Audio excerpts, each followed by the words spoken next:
Exam നമുക്ക് പൊളിക്കാം. ഒന്ന് നോക്കണം.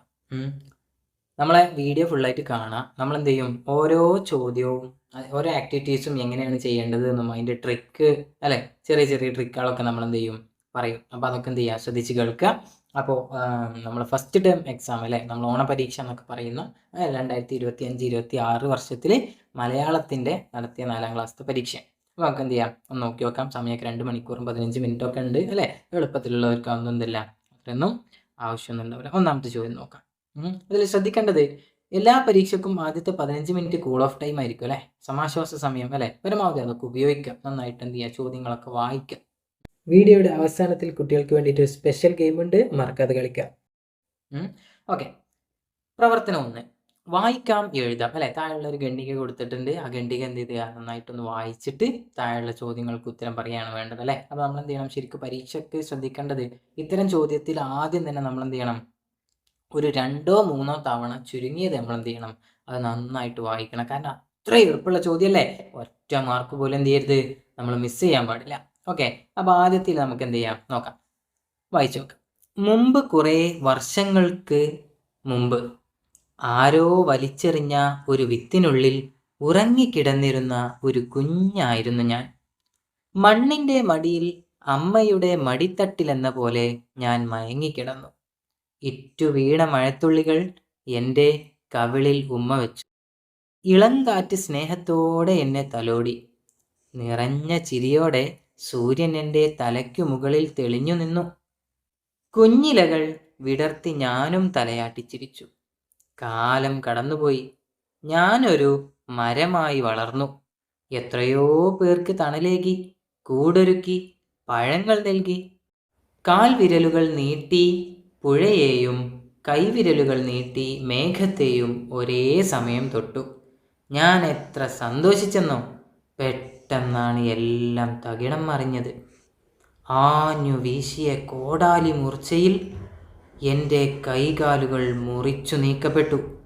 താഴെ വീണു ചിതറിയ കൂടിനരികിൽ നിലവിളിക്കുന്ന അമ്മക്കിളിയെ കണ്ടപ്പോൾ എൻ്റെ അല്ലൽ ഇരട്ടിച്ചു. ഓക്കെ, അത് വായിച്ചു അല്ലേ. നിങ്ങൾ എന്ത് ചെയ്യുക, 2-3 വട്ടമൊക്കെ ഒന്ന് വായിച്ചു നോക്കാം. ഇനി എന്ത് ചെയ്യാം, ആൻസേഴ്സിലേക്ക് പോവാം, ചോദ്യത്തിലേക്ക് പോവാം. സോറി. വിത്തിനുള്ളിൽ മയങ്ങിക്കിടക്കുന്നത് ആരാണ്? വളരെ എളുപ്പം അല്ലേ. അങ്ങനെ വളർന്ന് വലുതായി എന്നൊക്കെ പറഞ്ഞു അല്ലേ. ആരാണ്? മരമാണ്. ഓക്കെ, വിത്തിനുള്ളിൽ മയങ്ങിക്കിടന്നത് ആരാണ്? ഓപ്ഷൻ ഡി, മരം. ഓക്കെ, രണ്ടാമത്തെ, മരത്തിൻ്റെ വേരുകൾ ആഴത്തിൽ വളർന്നെന്നു വ്യക്തമാക്കുന്ന വാക്യം ഏതാണ് അല്ലേ. മരത്തിൻ്റെ വേരുകൾ ആഴത്തിൽ വളർന്നെന്ന് വ്യക്തമാക്കുന്ന വാക്യം ഏതാണ്? കൈവിരലുകൾ നീട്ടി മേഘത്തെ തൊട്ടു, തലയാട്ടിച്ചിരിച്ചു, കാൽവിരലുകൾ നീട്ടി പുഴയെ തൊട്ടു അല്ലേ. പിന്നെന്താണ്? ഡി, ഞാൻ മയങ്ങിക്കിടക്കുന്നു അല്ലേ. വേരാണ് അല്ലേ. വേരിനെ കുറിച്ചല്ല ചോദിച്ചത്, വേര് താഴെയല്ല ഉണ്ടാവുക. അപ്പോൾ ഏതായിരിക്കും? യെസ്, ഓപ്ഷൻ സി, കാൽവിരലുകൾ നീട്ടി പുഴയെ തൊട്ടു എന്നുള്ളതാണ് കറക്റ്റ് ആൻസർ അല്ലേ. അങ്ങനെയാണെങ്കിൽ നമുക്ക് എന്ത് ചെയ്യാം, അടുത്ത് നോക്കാം. സി, ആഞ്ഞു വീശിയ കോടാലി മൂർച്ചയിൽ എൻ്റെ കൈകാലുകൾ മുറിച്ചു നീക്കപ്പെട്ടു. മരത്തിൻ്റെ ഈ അവസ്ഥയ്ക്ക് ആരായിരിക്കും കാരണക്കാർ അല്ലേ. മനുഷ്യർ, മൃഗങ്ങൾ, ആകാശം, മഴ. എളുപ്പല്ലേ അല്ലേ. മൃഗങ്ങൾ ആരെങ്കിലും കോടാലി ഉപയോഗിക്കുമോ? ഇല്ല. ആകാശം ഉപയോഗിക്കുമോ? ഇല്ല. മഴ ഉപയോഗിക്കുമോ? ഇല്ല. ആര് മാത്രമേ ഉപയോഗിക്കുള്ളൂ? മനുഷ്യനെ ഉപയോഗിക്കൂ അല്ലേ. അപ്പോൾ സീൻ്റെ ഉത്തരം എന്താണ്? ഓപ്ഷൻ എ ആണല്ലേ. അടുത്ത ഡി, മരങ്ങൾ നമുക്ക് നൽകുന്ന സഹായങ്ങളിൽ ഉൾപ്പെടാത്തത് ഏത്? മരങ്ങൾ നമുക്ക് നൽകുന്ന സഹായങ്ങളിൽ ഉൾപ്പെടാത്തത് ഏത് അല്ലേ. ഉൾപ്പെടാത്തതാണ് ചോദിക്കുന്നത് അല്ലേ. തണൽ. തണൽ നമുക്ക് തരുന്നുണ്ട് അല്ലേ. ബി, കൂട്. സി, വെയിൽ. ഡി, പഴങ്ങൾ. ഏതാണ്? വെയിൽ തരുന്നുണ്ടോ? ഇല്ല. നമുക്ക് വെയിലിൽ നിന്ന് നമുക്ക് എന്ത് ചെയ്യാണ്, തണൽ തരികയാണ് അല്ലേ. അപ്പോൾ ഉൾപ്പെടാത്തത് ഏതാണ്? വെയിലാണ് അല്ലേ. ഓക്കെ, അടുത്തത് ഈ എന്താണ്? സങ്കടം എന്നർത്ഥം വരുന്ന ഏതു പദമാണ് കഥാഭാഗത്ത് നൽകിയിട്ടുള്ളത്? ഏതാണ് സങ്കടം എന്ന അർത്ഥം വരുന്നത്? വളരെ എളുപ്പമല്ലേ. ഓപ്ഷൻ വായിച്ചോക്കെ. എ, മൂർച്ച. ബി, തളിര്. സി, ഇളം. ഡി, അല്ലൽ അല്ലേ. ഏതാണ്? ഓപ്ഷൻ ഡി, അല്ലലാണെന്ത്? സങ്കടം എന്നുള്ളതിൻ്റെ അല്ലേ? നമ്മൾ ടെക്സ്റ്റ് പുസ്തകത്തിൽ പഠിച്ചിട്ടില്ലേ? കവിതകളിൽ അല്ലൽ എന്നാൽ ദുഃഖം അല്ലെങ്കിൽ സങ്കടം എന്നൊക്കെയാണെന്ന് എന്ത് ചെയ്തു നമ്മൾ, അല്ലേ? നമ്മളെന്ത് ചെയ്തിട്ടുണ്ട്, പഠിച്ചിട്ടുണ്ട് അല്ലേ? നമ്മൾ പാഠപുസ്തകത്തിൽ ഓൾറെഡി പഠിച്ചിട്ടുണ്ട്. ഓക്കെ, ഇനി എന്ത് ചെയ്യുക? പ്രവർത്തനം 2 നോക്കാം. വരികൾ കൂട്ടിച്ചേർക്കാം അല്ലേ? അപ്പോൾ ഇതിന് ട്രിക്ക് പറയാം. വരികൾ കൂട്ടിച്ചേർക്കുന്ന പ്രവർത്തനത്തിലൊക്കെ നമ്മൾ എന്ത് ചെയ്യണം? ആദ്യം വരി നന്നായിട്ട് ശ്രദ്ധിക്കണം അല്ലേ? ഇപ്പം ഇതിലെ വരി നോക്കൂ. എല്ലാ വരിയും തുടങ്ങുന്നത് എങ്ങനെയാണ്? മാനത്ത്, രണ്ടാമത്തേത് പാടത്തിന് അല്ലേ? മാനത്ത് പാടത്ത്, മാനത്ത് പാടത്ത്, മാനത്ത് പാടത്ത് അല്ലേ? അപ്പം ഇവിടെ ശ്രദ്ധിക്കേണ്ട എന്താ?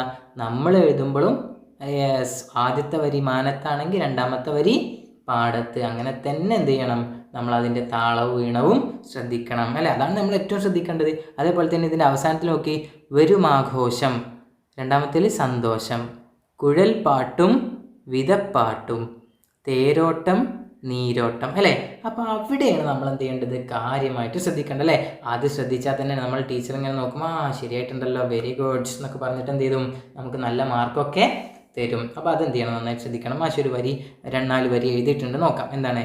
മാനത്തു മിന്നലിൽ കളിയാട്ടം, പാടത്തു തവളതൻ തുള്ളാട്ടം അല്ലേ? ആദ്യം മാനത്ത് വന്നു, രണ്ടാമത്തെ പാടത്ത് വന്നു അല്ലെ? അവസാനത്തിലോ കളിയാട്ടം തുള്ളാട്ടം. ഓക്കെ, മാനത്തു മഴക്കാർ നിറയുന്നു, പാടത്തു കർഷകർ ചിരിക്കുന്നു അല്ലേ? മാനത്ത് വന്നു, പാടത്ത് വന്നു, നിറയുന്നു, ചിരിക്കുന്നു. ഓക്കെ, ഇത്രേ ഉള്ളൂ, വളരെ എളുപ്പം. അതാണ് നമ്മൾ കാര്യമായിട്ട് എന്ത് ചെയ്യേണ്ടത്? ശ്രദ്ധിക്കേണ്ടത്. അത് ശ്രദ്ധിച്ചാൽ നമുക്ക് എന്ത് ചെയ്യാൻ പറ്റും? ഏത് കവിതയുടെയും ബാക്കിയൊക്കെ എന്ത് ചെയ്യാം? നമുക്ക് വളരെ എളുപ്പത്തിൽ എഴുതാം. ഓക്കെ, ഇനി എന്ത് ചെയ്യാം? പ്രവർത്തനം 3 നോക്കാം. എന്താണ്? ചിഹ്നം ചേർക്കാം അല്ലേ? ചിഹ്നം ചേർത്തിട്ട് എഴുതാൻ വേണ്ടിയിട്ടാണ് അല്ലേ? പലപ്പോഴും എന്ത് ചെയ്യും? എക്സാമിനൊക്കെ ചോദിക്കാറുണ്ട്. നമ്മൾ എന്ത് ചെയ്യണം? ഇത്തരം ചോദ്യങ്ങൾക്ക് നമ്മൾ ചില ചിഹ്നങ്ങളൊക്കെ അറിഞ്ഞിരിക്കണം അല്ലേ? 4ാം ക്ലാസ്സിലൊക്കെ വളരെ എളുപ്പമാണ്. നമ്മൾ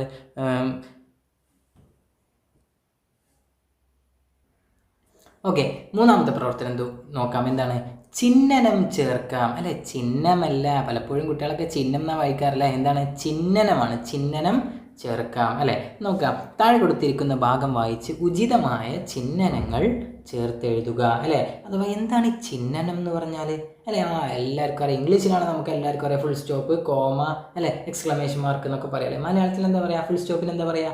പൂർണ്ണവിരാമം. എന്ത് പറയും? പൂർണ്ണവിരാമം അല്ലേ? അപ്പോൾ കോമക്കോ? അല്പവിരാമം. എന്താ പറയുക? അല്പവിരാമം അല്ലേ? അപ്പോൾ ചോദ്യചിഹ്നം അല്ലേ? ക്വസ്റ്റ്യൻ മാർക്കിന് എന്ത് പറയും? ചോദ്യചിഹ്നം എന്ന് പറയും അല്ലേ? എക്സ്ക്ലമേഷൻ മാർക്കിന് എന്ത് പറയും? ആശ്ചര്യചിഹ്നം. എന്താ പറയുക? ആശ്ചര്യചിഹ്നം അല്ലേ? ഇതൊക്കെ എങ്ങനെയാണെന്ന് അറിയില്ലേ? ജസ്റ്റ് ഒന്ന് നോക്കണം അല്ലേ? ഫുൾ സ്റ്റോപ്പ് എന്ന് പറഞ്ഞാൽ എന്താ? ഒരു പുള്ളി മാത്രം ഇടുക അല്ലേ? കോമ എന്ന് പറഞ്ഞാൽ എന്താ അല്ലേ? പുള്ളിൻ്റെ കൂടെ ഒരു വരയും കൂടി അടിക്ക് വരും അല്ലേ? ക്വസ്റ്റ്യൻ മാർക്ക് എങ്ങനെയാണ്? ക്വസ്റ്റ്യൻ മാർക്ക് നമ്മൾ എന്ത് ചെയ്യും? ചോദ്യചിഹ്നം അല്ലേ? നമുക്ക് എല്ലാവർക്കും അറിയാം. എക്സ്ക്ലമേഷൻ മാർക്ക് എങ്ങനെയാണ്? ഐ തല തിരിച്ചിട്ടതുപോലെ അല്ലേ? അടിക്ക് വരയ്ക്കുകയും പിന്നെ അതേപോലെ തന്നെ ആളുകൾ തമ്മിൽ സംസാരിക്കുന്ന എന്തെങ്കിലും ഭാഗം ഉണ്ടെങ്കിൽ നമ്മൾ എന്ത് ചെയ്യും? അവിടെ ഡബിൾ ഇൻവെർട്ടർ കോമയ്ക്കുള്ളിലാണ് എന്ത് ചെയ്യുക? സംസാരിക്കുന്ന ഭാഗമൊക്കെ എഴുതുക അല്ലേ? ഇതൊക്കെ എല്ലാവർക്കും അറിയുന്നുണ്ടാവും. ജസ്റ്റ് ഒന്ന് പറഞ്ഞു തന്നോളൂ. ഇനി നമുക്ക് എന്ത് ചെയ്യാം? നമ്മൾ ചോദ്യത്തിലേക്ക് പോവാം. നോക്കുക. നല്ല ഉറക്കത്തിലായിരുന്നു കുഞ്ഞനുറുമ്പ്. നേരത്തെ നനവുള്ള പച്ചപ്പുൽത്തകടിയിലുള്ള തെന്നി പോകുന്നത് അവൻ സ്വപ്നം കണ്ടു. നല്ല രസം. അവൻ കൂടുതൽ ഉത്സാഹത്തോടെ തെന്നി നീങ്ങാൻ തുടങ്ങി. കുഞ്ഞാ, നീ ഇനിയും എഴുന്നേറ്റില്ലേ? അമ്മയുടെ ശബ്ദം കേട്ട് അവൻ നെറ്റിയുണർന്നു അല്ലേ? എന്താ സംഭവം? ഫുൾ സ്റ്റോപ്പ് ഇല്ല, കോമയില്ല അല്ലേ? എക്സ്ക്ലമേഷൻ മാർക്കില്ല. ഇതൊക്കെ ഉണ്ടാകുമ്പോഴാണ് നമുക്ക് ഏറ്റവും ഭംഗിയിൽ വായിക്കാൻ പറ്റുക അല്ലേ? നമുക്കൊന്ന് ചേർത്ത് നോക്കിയാലോ? ഓക്കെ, ചേർത്ത് മാഷ് റെഡിയാക്കി വെച്ചിട്ടുണ്ട്. നോക്കാം. നല്ല ഉറക്കത്തിലായിരുന്നു കുഞ്ഞനുറുമ്പ് അല്ലേ? അപ്പോൾ ഇവിടെ എന്ത്? കുഞ്ഞനുറുമ്പ് കഴിഞ്ഞിട്ട് എന്ത് വേണം? ഒരു ഫുൾ സ്റ്റോപ്പ് കൊടുക്കണം അല്ലേ? നേർത്ത നനവുള്ള പച്ച പുൽത്തകിടിയിലൂടെ തെന്നി പോകുന്നത് അവൻ സ്വപ്നം കണ്ടു അല്ലേ? അപ്പോൾ സ്വപ്നം കണ്ടു കഴിഞ്ഞിട്ട് എന്ത് കൊടുക്കണം? ഫുൾ സ്റ്റോപ്പ് കൊടുക്കണം അല്ലേ? നല്ല രസം അല്ലേ? നല്ല രസം എന്ന് പറയുമ്പോൾ നമ്മളെ മുഖത്തൊക്കെ ഒരു എക്സ്പ്രഷൻ വരില്ലേ? യെസ്, അവിടെ നമ്മൾ എന്ത് ചേർക്കണം? എക്സ്ക്ലമേഷൻ മാർക്ക് ചേർക്കണം അല്ലേ? ആശ്ചര്യ ചിഹ്നം നമ്മൾ എന്ത് ചെയ്യണം? ചേർക്കണം. പിന്നെന്താണ്? അവൻ കൂടുതൽ ഉത്സാഹത്തോടെ തെന്നി നീങ്ങാൻ തുടങ്ങി അല്ലേ? യെസ്, അത് കഴിഞ്ഞു അല്ലേ? ആ സെൻറ്റൻസ് കഴിഞ്ഞപ്പോൾ ഫുൾ സ്റ്റോപ്പ് കൊടുക്കാം. കുഞ്ഞാ, നീ ഇനിയും എഴുന്നേറ്റില്ലേ? യെസ്, അവിടെ എന്താണ്? നമ്മൾ നേരത്തെ വായിച്ചപ്പോൾ വെറുതെ വായിച്ചു പോവുകയായിരുന്നു അല്ലേ? ഇവിടെ ആരോ എന്തോ പറയാണ് അല്ലേ? അപ്പോൾ നമ്മൾ അവിടെ എന്ത് ചെയ്യണം? ഡബിൾ ഇൻവെർട്ടർ കോമയ്ക്കുള്ളിൽ അതിടണം അല്ലേ? കുഞ്ഞാ, നീ ഇനിയും എഴുന്നേറ്റില്ലേ? എഴുന്നേറ്റില്ലേ? അതെന്താണ്? ഒരു ചോദ്യം കൂടിയല്ലേ? യെസ്, അപ്പോൾ നമ്മൾ എന്ത് ചെയ്യണം? അവിടെ ഒരു ചോദ്യചിഹ്നം കൂടി ചേർക്കണം അല്ലേ? യെസ്. പിന്നെന്താണ്? അമ്മയുടെ ശബ്ദം കേട്ട് അവൻ ഞെട്ടിയുണർന്നു അല്ലേ. അവിടെ എന്ത് ചെയ്യാം, നമുക്കൊരു ഫുൾ സ്റ്റോപ്പ് കൊടുക്കാം. ഓക്കെ, ഇത്രയേ ഉള്ളൂ, വളരെ എളുപ്പം അല്ലേ. ആർക്കും ചെയ്തൂടെ? എന്ത് ചെയ്യണം, സെൻറ്റൻസ് നന്നായിട്ടൊന്ന് വായിക്കണം, ചിഹ്നങ്ങൾ ഏതാണെന്ന് അറിയണം, അത്രയേ ഉള്ളൂ അല്ലേ.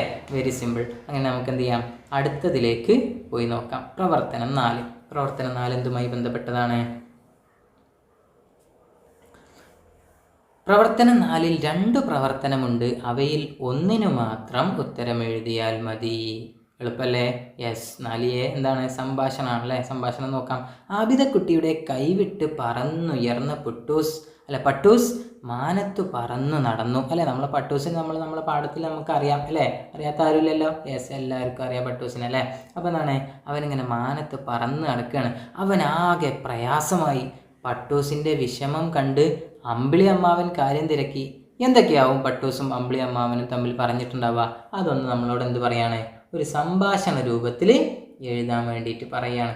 ഓക്കെ, നോക്കാം എങ്ങനെ എഴുതാം. വളരെ എളുപ്പമാണ്. എന്നാലും ജസ്റ്റ് എന്ത് ചെയ്യാം, മാഷ് ഒന്ന് പറഞ്ഞുതരാം. നിങ്ങൾ നോക്കാം, മാഷ് എഴുതി വെച്ചിട്ടുണ്ട്. ഓക്കെ, അമ്പിളി അമ്മാമൻ അല്ലേ. അമ്പിളി അമ്മാമൻ ആദ്യം പറയാണെന്ത്, എന്തിനാ പട്ടൂസ് ഇങ്ങനെ സങ്കടപ്പെടുന്നത് അല്ലേ. അപ്പോൾ പട്ടൂസ് പറഞ്ഞു എന്ത്, എൻ്റെ നൂലറ്റ് പോയി അമ്പിളി മാമ, എനിക്ക് പേടിയാവുന്നു അമ്പിളി മാമൻ. അപ്പോൾ അമ്പിളി മാമൻ പറഞ്ഞു എന്ത്, അയ്യോ മോൻ കരയണ്ട, നിന്റെ വീട് എവിടെയാണെന്ന് പറ അല്ലേ. കണ്ടോ. അപ്പോൾ ഇതിലും നമ്മൾ എന്ത് ചെയ്യണം, നമ്മളെ ചിഹ്നങ്ങൾ ശ്രദ്ധിക്കണം അല്ലേ. അപ്പോൾ അയ്യോ കഴിഞ്ഞിട്ട് എക്സ്ക്ലമേഷൻ മാർക്ക്, മോൻ കരയണ്ട കഴിഞ്ഞിട്ട് കോമ അല്ലേ, എവിടെയാണെന്ന് പറ കഴിഞ്ഞിട്ട് എന്ത് ചെയ്തു, നമ്മളൊരു അല്ലേ, അതൊരു ചോദ്യചിഹ്നമാണ് അല്ലേ. അപ്പോൾ അതൊക്കെ ശ്രദ്ധിച്ചിട്ട് വേണം നമ്മൾ എന്ത് ചെയ്യണം, സംഭാഷണങ്ങളൊക്കെ എഴുതാൻ കേട്ടോ. ഓക്കെ, അപ്പോൾ പട്ടൂസ് പറഞ്ഞു എന്ത്, എനിക്കറിയില്ല അമ്പിളി മാമ, ഇപ്പോൾ തന്നെ എനിക്ക് ആബിദക്കുട്ടിയുടെ അടുത്ത് പോകണം അല്ലേ. അപ്പോൾ അവിടെ പോകണം എന്നൊക്കെ പറയുമ്പോൾ മുഖത്തൊരു എക്സ്പ്രഷൻ എന്ന് പറയല്ലേ അല്ലേ, ഒരു സങ്കടമൊക്കെ വരുമ്പോൾ അപ്പോൾ അവിടെ എന്ത് ചെയ്തു, ആശ്ചര്യചിഹ്നം ചേർത്തു അല്ലേ. അപ്പോൾ അമ്പിളി മാമൻ പറഞ്ഞു എന്ത്, സമാധാനിപ്പിച്ചു, സാരമില്ല, ഞാൻ നമ്മുടെ മേടക്കാറ്റിനെ വിളിച്ച് നിന്നെ സുരക്ഷിതമായി ആബിദക്കുട്ടിയുടെ അടുത്ത് എത്തിക്കാം കേട്ടോ. അപ്പോൾ പട്ടൂസിന് ആകെ സന്തോഷമായി അല്ലേ. പട്ടൂസ് എന്ത് പറഞ്ഞു, ശരി അമ്പിളി മാമ, വളരെ നന്ദി അല്ലേ. അമ്പിളി മാമനോടൊക്കെ നന്ദിയൊക്കെ പറഞ്ഞു. ഓക്കെ, ഇങ്ങനെയൊക്കെ എല്ലാവർക്കും എഴുതാൻ അറിയുന്നുണ്ടാവും, ജസ്റ്റ് ഒന്ന് പറഞ്ഞു എന്നുള്ളൂ. ഓക്കെ, അടുത്ത എന്താണ്, 4B രണ്ടാമത്തെ ചോദ്യം അല്ലേ. ഏതെങ്കിലും ഒന്ന് എഴുതിയാൽ മതി. പക്ഷേ പരീക്ഷയ്ക്ക് നിങ്ങൾ എന്ത് ചെയ്യുക, 2 എഴുതണം എന്നാണ് മാഷ് പറയാം. കാരണം എന്താ, കാരണം നമുക്ക് കൂടുതൽ എഴുതുന്നതിലൂടെ കൂടുതൽ മനസ്സിലാവുകയും നമുക്ക് LSSലൊക്കെ കൂടുതൽ എക്സ്പീരിയൻസ് ഒക്കെ കിട്ടും. നമ്മൾ എന്ത് ചെയ്യേണ്ടതില്ല, മടിച്ച് നിൽക്കേണ്ടതില്ല, അങ്ങോട്ട് എഴുതാം അല്ലേ. അപ്പോൾ നമുക്ക് പിന്നെ അതുമല്ല, ടീച്ചർ മാർക്ക് നോക്കുമ്പോൾ എന്താണ്, എയും ബിയും എഴുതിയാൽ ഏതിനാണോ കൂടുതൽ മാർക്ക് അതാണ് ടീച്ചർ എന്ത് ചെയ്യുക, തിരഞ്ഞെടുക്കുക. അപ്പോൾ 2 എഴുതുന്നതല്ലേ ലാഭം. ഓഫ് കോഴ്സ് 2 എഴുതുന്നതാണ് എന്ത്, ലാഭം അല്ലേ. അപ്പോൾ 4B നോക്കാം. ഗദ്യരൂപത്തിലാക്കാം. താഴെ നൽകിയ കവിത വായിച്ച് ആശയം ചോർന്നു പോകാതെ പൂർണ്ണവാക്യങ്ങളാക്കി എഴുതൂ അല്ലേ. ഗദ്യരൂപത്തിലാക്കാൻ വളരെ എളുപ്പമാണ്. ചിലപ്പോൾ കവിത വായിച്ചിട്ട് നമുക്ക് വായിക്കാനൊക്കെ കവിത ചൊല്ലാനൊക്കെ പ്രയാസമുണ്ടാവും. പക്ഷേ ഗദ്യരൂപത്തിലാക്കാൻ വളരെ പ്രയാസമാണ് അല്ലേ. ഒന്നും അറിയാത്തവർക്ക് എന്ത് ചെയ്യാം, ഇനി അത് നേരെ ഈ കവിത അടിക്ക് ഇങ്ങനെ അല്ലേ വരിയായി എഴുതിയത് നിങ്ങൾ നേരെ എഴുതിയാലും എന്ത് ചെയ്യും, കുറച്ച് മാർക്ക് കിട്ടും. നമുക്ക് എല്ലാവർക്കും അറിയാം അല്ലേ. അപ്പോൾ ഈ ചോദ്യത്തിൽ പ്രത്യേകത എന്താണെന്ന് വെച്ചാൽ ചില വാക്കുകളുടെ അർത്ഥം കൂടി ഇപ്പുറത്ത് കൊടുത്തിട്ടുണ്ട്. അതോടെ നമുക്ക് വളരെ എളുപ്പമായി എന്ത് ചെയ്താൽ മതി, ആ വാക്ക് വരുന്നിടത്ത് ഈ അർത്ഥം ചേർത്തിട്ട് അങ്ങോട്ട് മാറ്റി എഴുതിയാലും മതി അല്ലേ. എന്നാൽ ചെറിയ മാറ്റങ്ങളൊക്കെ വരുത്താൻ എന്ത് ചെയ്യാം, നമ്മളെപ്പോഴും ശ്രമിക്കണം അല്ലേ. ഏതൊക്കെയാണ് വാക്കുകൾ, കരുത്ത് എന്ന് പറഞ്ഞാൽ എന്താണ്, മുളച്ചു അല്ലേ. നനയ്ക്കുന്നു എന്ന് പറഞ്ഞാൽ എന്താണ്, വിചാരിക്കുന്നു. ചിന്നക്കുരുവി എന്ന് പറഞ്ഞാൽ എന്താണ്, ചെറിയ കുരുവി അല്ലേ. ഇതൊക്കെ വെച്ചിട്ട് എന്ത് ചെയ്യാം, വളരെ എളുപ്പത്തിൽ നമുക്ക് ചെയ്ത് നോക്കാം. മാഷ് ഒന്ന് ചെയ്ത് കാണാം. ഓക്കെ, നമുക്ക് കവിതയും നമ്മുടെ ഗദ്യവും ഒരുമിച്ച് കാണുന്ന രീതിയിൽ സെറ്റപ്പ് ചെയ്യാം. ഓക്കെ, എന്താണ് ഫസ്റ്റ് ഇതുവരെ കവിത ഒന്ന് വായിച്ചു നോക്കാം. ചിറകു കുരുത്തു തുടങ്ങും മുമ്പൊരു ചിന്നക്കുരുവി നനയ്ക്കുന്നു അല്ലേ. ചിറകു കുരുത്തു തുടങ്ങും മുമ്പൊരു ചിന്നക്കുരുവി നനയ്ക്കുന്നു അല്ലേ. അപ്പോൾ മാഷ് എങ്ങനെ എഴുതിയത്, ചിറകുകൾ അല്ലെ, ചിറകു എന്നുള്ളത് ചിറകുകൾ മുളച്ചു അല്ലേ. നമ്മളിവിടെ അർത്ഥം ഓൾറെഡി പറഞ്ഞു തന്നിട്ടുണ്ട്. എന്താണ് കുരുത്തു എന്ന് പറഞ്ഞാൽ എന്താണ്, മുളച്ചു അല്ലേ. അപ്പോൾ ചിറകുകൾ മുളച്ചു തുടങ്ങുന്നതിന് മുമ്പ് തന്നെ ഒരു കുഞ്ഞു കുരുവി ആലോചിക്കുകയാണ് അല്ലേ. നനയ്ക്കുന്നു എന്ന് പറഞ്ഞാൽ എന്താ, ആലോചിക്കുന്നു അല്ലെങ്കിൽ വിചാരിക്കുന്നു അല്ലേ. അപ്പോൾ എന്താണ് അങ്ങനെ എഴുതി അല്ലേ. ചിറകുകൾ മുളച്ചു തുടങ്ങുന്നതിന് മുമ്പ് തന്നെ ഒരു കുഞ്ഞു കുരുവി ആലോചിക്കുകയാണ് അല്ലേ. പിന്നെ അടുത്തവർ എന്താണ്, നീലാകാശം കൂട്ടിനരികെ നിന്നു പതുക്കെ വിളിക്കുന്നു അല്ലേ. നീലാകാശം കൂട്ടിനായി തൻ്റെ അരികിൽ നിന്ന് പതുക്കെ വിളിക്കുകയാണെന്ന് അത് വിചാരിക്കുന്നു അല്ലേ. കാടിൻ മീതെ വയലിൻ മീതെ കടലിൻ മീതെ പോകണമോ അല്ലേ. കിട്ടി, നമുക്ക് വേഗം കിട്ടും.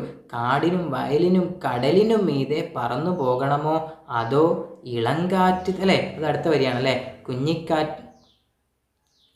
കുഞ്ഞിക്കാറ്റു കളിച്ചു നടക്കും കുന്നിൻ ചെരുവിൽ ഇരിക്കണമോ അല്ലേ? അതോ ഇളം കാറ്റല്ലേ? കുഞ്ഞിക്കാറ്റ് എന്താ ഇളം കാറ്റല്ലേ? ഇനിയിപ്പോൾ കുഞ്ഞിക്കാറ്റ് എഴുതിയാലും കുഴപ്പമൊന്നുമില്ല അല്ലേ? അതോ ഇളം കാറ്റ് തഴുകുന്ന കുന്നിൻ ചെരുവിൽ പോയി ഇരിക്കണമോ എന്ന് ആ കുഞ്ഞിക്കുരുവി എന്ത് ചെയ്യുന്നു? ചിന്തിക്കുന്നു അല്ലേ? അപ്പം വളരെ എളുപ്പമാണ്. ഇനി അത് നേരെ എഴുതിയാലും പക്ഷെ ഫുൾ മാർക്ക് കിട്ടില്ല കേട്ടോ. ടീച്ചർ ഫുൾ മാർക്കൊന്നും ഇട്ട് തരില്ല നേരെ അല്ലേ, കുറച്ചൊക്കെ തരുള്ളൂ. പക്ഷെ നമ്മൾ എന്ത് ചെയ്യണം? അതിൽ ചെറിയ മാറ്റങ്ങളൊക്കെ വരുത്തി അപ്പം ചിറക് എന്നുള്ളിടത്ത് ചിറകുകൾ അല്ലേ? അപ്പം അങ്ങനെ എന്ത് ചെയ്യുക? ചെറിയ ചെറിയ മാറ്റങ്ങളൊക്കെ വരുത്തി മനോഹരമായിട്ട് എന്ത് ചെയ്യുക? എഴുതാൻ വേണ്ടി ശ്രമിക്കുക അല്ലേ? ഈ ഒരു വീഡിയോ പോസ് ചെയ്തിട്ട് നിങ്ങൾ എന്ത് ചെയ്യും? മാർക്ക് ചെയ്തതൊക്കെ മറന്നിട്ട് എന്ത് ചെയ്യുക? നിങ്ങൾ സ്വന്തമായിട്ടൊക്കെ ഒന്ന് ചെയ്ത് നോക്കൂ, നല്ല റിസൾട്ട് ഉണ്ടാവും. ഓക്കെ, ഇങ്ങനത്തെ നമ്മളെ പാഠപുസ്തകത്തിലെ കവിതകളൊക്കെ എന്ത് ചെയ്യുക? ഒന്ന് ഗദ്യരൂപത്തിലാക്കി ചെയ്ത് നോക്കുക. വളരെ പ്രധാനപ്പെട്ടതാണ് ഗദ്യരൂപത്തിലാക്കുക എന്നുള്ളത് കേട്ടോ. ഓക്കെ, അടുത്ത് എന്ത് ചെയ്യാം? നമുക്ക് 5ാമത്തെ പ്രവർത്തനം നോക്കാം. ഇതിലും എന്തുണ്ട്? 2 പ്രവർത്തനങ്ങളുണ്ട്. അതിൽ ഏതെങ്കിലും ഒന്ന് എഴുതിയാൽ മതി എന്നൊക്കെ അതിൽ പറയും. നമ്മൾ എന്ത് ചെയ്യും? യെസ്, രണ്ടും നമ്മൾ അങ്ങോട്ട് എഴുതും അല്ലേ? അതാണ് നമുക്ക് കൂടുതൽ മാർക്ക് കിട്ടാനും കൂടുതൽ പഠിക്കാനും നല്ലത്. ഓക്കെ, 5A നോക്കാം. കത്തെഴുതാം. ഓക്കെ, കത്തെഴുതാൻ എല്ലാവർക്കും അറിയാലോ. യെസ്, മൈക്കിൾ ചേട്ടൻ്റെ സൈക്കിൾ വാടകയ്ക്കെടുത്ത് ചന്ദ്രനിലേക്ക് യാത്ര പോയ കുട്ടിയുടെ അനുഭവങ്ങൾ കൂട്ടുകാർക്ക് ഓർമ്മയില്ലേ അല്ലേ? യെസ്, എല്ലാവർക്കും അറിയാം. യാത്ര പോയ കുട്ടി തൻ്റെ അനുഭവങ്ങൾ കൂട്ടുകാരനായ സോനുവിനെ ഒരു കത്തിലൂടെ എഴുതി അറിയിച്ചു. എന്തൊക്കെയായിരിക്കും കത്തിലെ വിശേഷങ്ങൾ? എഴുതി നോക്ക്. നമ്മളോട് പറയണത് ആ കത്തിലെ വിശേഷങ്ങളൊക്കെ ഒന്ന് എഴുതി നോക്കാനാണ് അല്ലേ? മാഷ് ഒരു മോഡൽ എന്ത് ചെയ്തിട്ടുണ്ട്? എഴുതി റെഡിയാക്കി വെച്ചിട്ടുണ്ട്. ഒന്ന് എന്ത് ചെയ്യാൻ നോക്കാം അല്ലേ? ഇതിൻ്റെ ഫോർമാറ്റിൽ ചില സ്കൂളിൽ ടീച്ചർമാരൊക്കെ എന്ത് ചെയ്തിട്ടുണ്ടാവും? വലത്തെ സൈഡിൽ പറഞ്ഞു തന്നിട്ടുണ്ടാവും അല്ലേ? സ്ഥലപ്പേരും ഡേറ്റും ഒക്കെ. ചിലരെന്ത് ചെയ്തിട്ടുണ്ടാവും? ഇടത്തെ സൈഡിൽ എന്നാലും കുഴപ്പമൊന്നുമില്ല. ഓക്കെ, അപ്പോൾ നിങ്ങളെ സ്കൂളിൽ ടീച്ചർ എങ്ങനെയാണോ പറഞ്ഞത് അതുപോലെ എന്ത് ചെയ്യുക? ചെയ്ത് നോക്കുക. ഓക്കെ, ആനക്കുളമ്പ്. അതെന്താ ആനക്കുളം? സ്ഥലപ്പേരാണ് അല്ലേ? മാഷ് വെറുതെ ഒരു പേര് അങ്ങോട്ട് ഇട്ടതാണ്, ആനക്കുളമ്പ്. 10/8/2000 വെറുതെ ഒരു ഡേറ്റ് ഇട്ടു അല്ലേ? പ്രിയപ്പെട്ട അല്ലേ, നമ്മൾ ആർക്കാ കത്തെഴുതുന്നത്? സോനുവിനാണ് അല്ലേ? അപ്പോൾ പ്രിയപ്പെട്ട സോനുവിന് നമുക്ക് അങ്ങനെ എഴുതാം അല്ലേ? എല്ലാ കത്തിലും ഇതൊക്കെ എഴുതാട്ടോ, വളരെ എളുപ്പമല്ലേ? സുഖമാണെന്ന് കരുതുന്നു അല്ലേ? ഇതൊക്കെ എല്ലാത്തിലും എഴുതിക്കൂടെ അല്ലേ? സന്തോഷമുള്ളൊരു കാര്യമാണെങ്കിൽ നമുക്ക് എന്ത് ചെയ്യാം? എല്ലാത്തിലും ഈ വരികൾ എഴുതാം. ഏതൊക്കെ? സുഖമാണെന്ന് കരുതുന്നു, ഞാൻ നിനക്കൊരു സന്തോഷ വർത്തമാനം അറിയിക്കാനാണ് ഈ കത്ത് എഴുതുന്നത് അല്ലേ?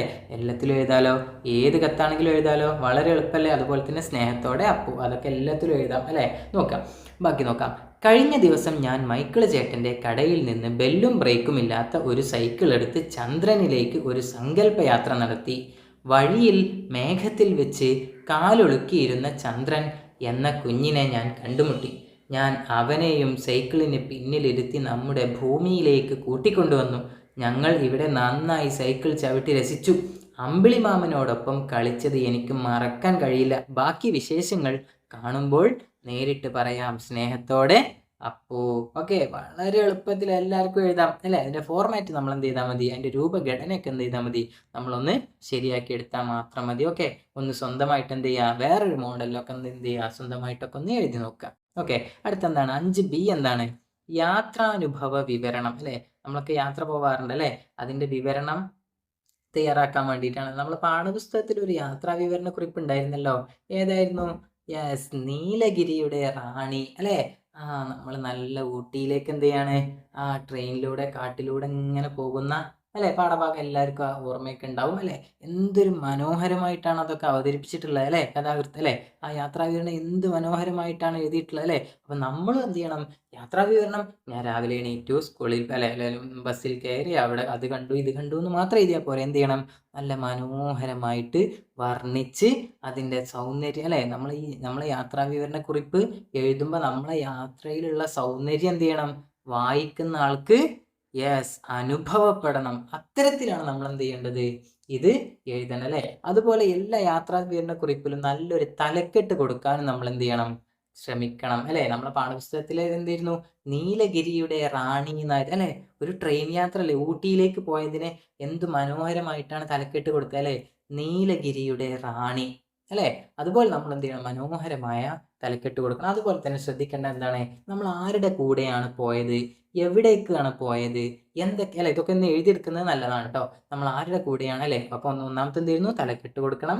ആരുടെ കൂടെയാണ് നമ്മൾ പോയതെന്ന് വേണം, എവിടേക്കാണെന്ന് പോയത് വേണം, എന്തൊക്കെ കാഴ്ചകൾ കണ്ടു എന്ന് വേണം, അല്ലെ ഈ യാത്ര നമുക്ക് തന്ന അനുഭവം എന്താണെന്ന് കൂടി എന്ത് ചെയ്യണം, നമ്മൾ അതിൽ ഉൾപ്പെടുത്തണം അല്ലെ. ഇതൊക്കെ എഴുതുമ്പോൾ തന്നെ നമുക്ക് എന്ത് ചെയ്യും, ഒറ്റയടിക്ക് ഫുൾ മാർക്ക് എന്ത് ചെയ്യും, നമുക്ക് ലഭിക്കും. ഓക്കെ, നമുക്ക് എന്ത് ചെയ്യാം, മാഷ് എഴുതിയ യാത്രാ വിവരണക്കുറിപ്പ് ഒന്ന് കണ്ടുനോക്കാം. ഓക്കെ, മറക്കാനാവാത്ത വയനാട് യാത്ര അല്ലെ. വളരെ സിമ്പിൾ ആയിട്ടുള്ളൊരു യാത്രാ വിവരണക്കുറിപ്പാട്ടോ എഴുതിയിട്ടുള്ളത്. മറക്കാനാവാത്ത വയനാട് യാത്ര അല്ലെ.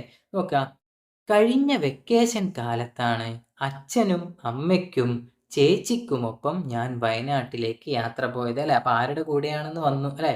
രാവിലെ തന്നെ ഞങ്ങൾ കാറിൽ പുറപ്പെട്ടു.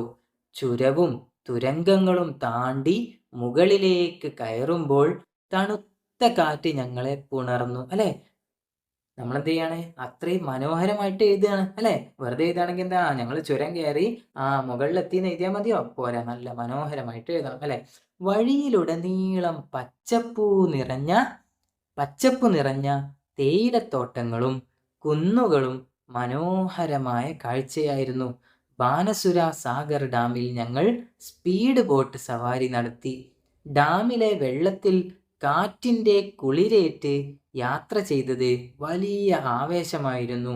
അടുത്ത ദിവസം ഞങ്ങൾക്ക് ലക്കിടിയിലെ കോടമഞ്ഞും മുത്തങ്ങയിലെ കാടും കാണാൻ സാധിച്ചു. ഒരുപാട് ചിത്രങ്ങൾ അച്ഛൻ ക്യാമറയിൽ പകർത്തി. മനസ്സിന് കുളിർമയും അറിവും തന്ന ആ യാത്ര എൻ്റെ ജീവിതത്തിലെ ഏറ്റവും മനോഹരമായ അനുഭവങ്ങളിൽ ഒന്നാണ്.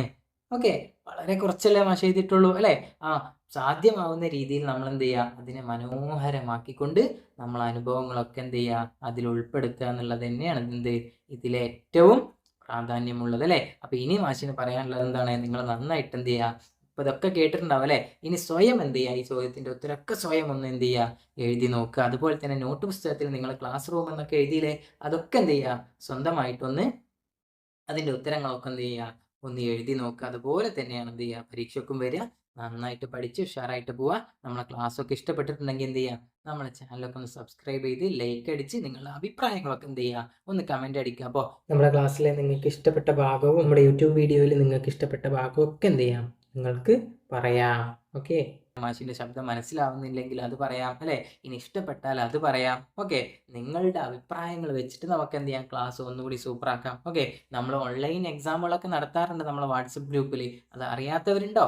ഉണ്ടാവില്ല അല്ലേ. നമ്മൾ എന്ത് ചെയ്യാം, നമ്മളെ വാട്സപ്പ് ഗ്രൂപ്പിൽ ഓൺലൈൻ എക്സാമുകളൊക്കെ എന്ത് ചെയ്യും, നടത്തും. LSS നേടണ്ടേ? യെസ്. അപ്പം നമ്മളെ ഗ്രൂപ്പിലൊക്കെ എന്ത് ചെയ്യുക, ജോയിൻ ചെയ്യുക. ഡിസ്ക്രിപ്ഷനിലൊക്കെ എന്ത് ചെയ്യും, നമ്മളെ ഗ്രൂപ്പിന്റെ ലിങ്ക് ഒക്കെ ഉണ്ടാവും. അതുവഴിയൊക്കെ എന്ത് ചെയ്യുക, ജോയിൻ ചെയ്ത് നന്നായിട്ട് പഠിക്കുക. വെക്കേഷനൊക്കെ കുറേ കാര്യങ്ങൾ പഠിക്കുക അല്ലെ. അതേപോലെ തന്നെ ഇപ്പോൾ ഗണിത ക്യൂസിന്റെ ചോദ്യങ്ങളൊക്കെ നമ്മളെ ഗ്രൂപ്പിലുണ്ട്. ശ്രദ്ധിക്കേണ്ട എന്താ, ഗണിത ക്യൂസ് ചോദ്യം ഉത്തരം മാത്രം പഠിച്ചു പോകാൻ പറ്റുമോ? പറ്റൂല അല്ലെ. അതിന്റെ എളുപ്പ വഴികളൊക്കെ നമ്മൾ അറിഞ്ഞിരിക്കണം അല്ലെ. അതൊക്കെയുള്ള വീഡിയോ നമ്മളെ ഗ്രൂപ്പിൽ അല്ലെ നമ്മളെ ചാനലിൽ എന്ത് ചെയ്തിട്ടുണ്ട്, അപ്ലോഡ് ചെയ്തിട്ടുണ്ട്. അതൊക്കെ നന്നായിട്ട് കാണുക, പഠിക്കുക, ഉഷാറാവുക. Okay, thank you.